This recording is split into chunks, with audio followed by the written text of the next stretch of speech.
Какво е форум театър и как той може да бъде полезен на децата и младежите? Този тип театър е особено полезен, тъй като се пресъздават и отиграват случаите на насилие, тормоз, трафик на хора, разпространение на наркотици, които ни заобикалят. Случаи, които предизвикат силен душевен смут и по този начин се отиграва и се преработва негативната емоция.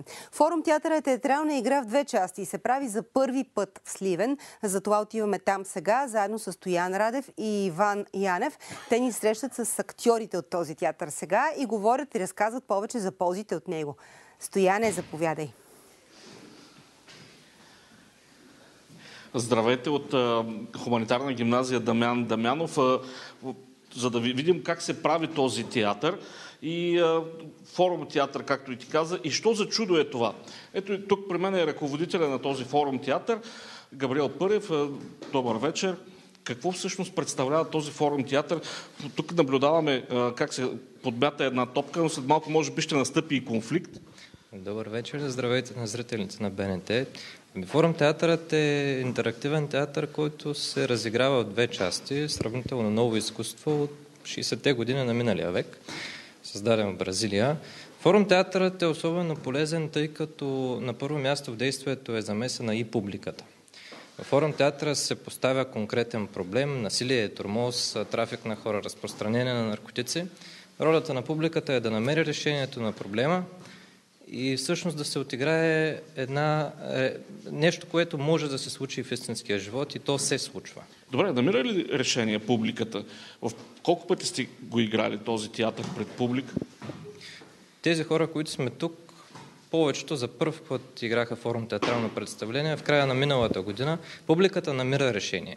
Публиката успява да ни изненада. Каква е публиката? Защото публиката може да бъде и по-възрастна, която да е по-олегнала или на тяхната възраст. За да дам конкретен пример, в последното ни представление в зала Сливен се включи баща на момиче и тинейджър на 17 години. Така че публиката е всякаква и всеки може да се включи и да намери решение на проблема. Сега наблюдаваме казуса точно тук. В момента падна момичето, стана нещо, какво се случи и какво трябва да от тук нататък да се прави в този театър? По дефиниция във форум театъра винаги имаме един случай, който завършва зле. Лошо, трагично. Това видяхме в случая. Насилието ескалира. Имаме някой, който е наранен. В случая показваме тормоз, насилие. Какво може да се направи от тук нататък? Всъщност ние видяхме вече намереното решение, макар да се стигна до известна доза насилие. Търси се решение на проблема, намира се, преиграва се и така всъщност човек е излязъл, а и хората, които гледат и участват, изграват и добиват опит. Сега видяхме как момчетата всъщност защитават момичетата. Но това може да прерасне в друга битка между момчета от другия клас, примерно. Разбира се, може. Но опитваме да намерим превенция. Форум театърът е най-вече насочен към деца. Да им покажем добрия пример и как могат да отреагират, ако наистина попаднат в такава ситуация. Вижте, ето това е решението. Ако го приложите, ще има добър край. Сега ще ги питаме малко по-късно и тях дали им помага по някакъв начин, но сега и към професионалиста. Госпожа Радева, Лиляна Радева, здравейте. Това, което наблюдавате, какво се случва тук, в смисъл, как го оцените вие като психолог? Ние от много години сме се научили, че реализирането на точно такъв тип целогодишни превентивни дейности е това, което дава добри плодове. Нашите усилия също са насочени в такъв тип и театрални, и спортни, и художествени, и всякакъв сектор, програми, защото се научихме, че децата са най-добрите учители. И децата всъщност знаят какво може да ги направи по-добри. И по този начин да уплътняват времето си и да нямат нуждата да се изявяват по негативен начин. Зачестяват ли случаите на насилие сред децата? Всеки ден има някакви новини, но все пак тук в района как стоят нещата? Истината е, че има всеки ден такива инциденти, за съжаление, но да не забравяме, че децата са проекция на нашето общество. Първо, ние трябва да бъдем добър пример за децата си, за да може и те да бъдат нещо добро по-нататък. Нека сега да отидем и към героите в днешния театър. Какво всъщност ви даде този театър? Справяте ли се в конфликтни ситуации? Това всъщност е възможно най-лесният начин да го тренираме преди реално да ни се случи в живота. Така че помогна на всеки от нас по много различни начини и смятам... На теб лично как ти помогна? На мен лично ми помогна да осъзная колко наболели проблеми има в обществото ни и как ние, младите, сме точно тези, които трябва да ги решим. Добре, с по едно изречение. Ами, обичам форум театъра и той обича мен.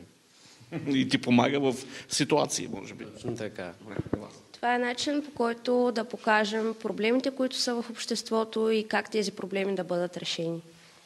И ни показва как проблеми, които смятаме, че не са толкова задълбочени, могат да се превърнат в нещо много сериозно. Форум театъра е нещо така на пръв поглед, просто елементарно, но всъщност се задълбава в много сериозни човешки проблеми. На мен лично ми помага, за да мога да разрешава проблеми, на които ставам свидетел. На мен ми дава шанс да видя нещо преди на мен да ми се случи и да знам и да имам опит. Дори нещо, което се е случило, може да видиш и да помогнеш на някого за решаване на неговия проблем, защото вече знаеш какво трябва да направиш. И също така се социализираш с този форум театър и ти помага в живата комуникация с хора и на сцена. Така. Ето, това бяха младите хора, които разиграха сценката с насилието. Надяваме се, че те, колко човека са тук, около 10 човека, когато влязат в обществото, а и сред техните съученици няма да допускат училищно насилие, но преди всичко започва от семейството. Благодаря ти, Стояне, и на теб, Иван Янев, зад камерата на живо от Сливен. Много важен въпрос отворихте и зададохте от Сливен. Защо всъщност никой не учи българските деца на това да се справят с емоциите си? Защо не ги учи на отношение, уважение към себе си и на това да приемат емоциите си, независимо какви са те?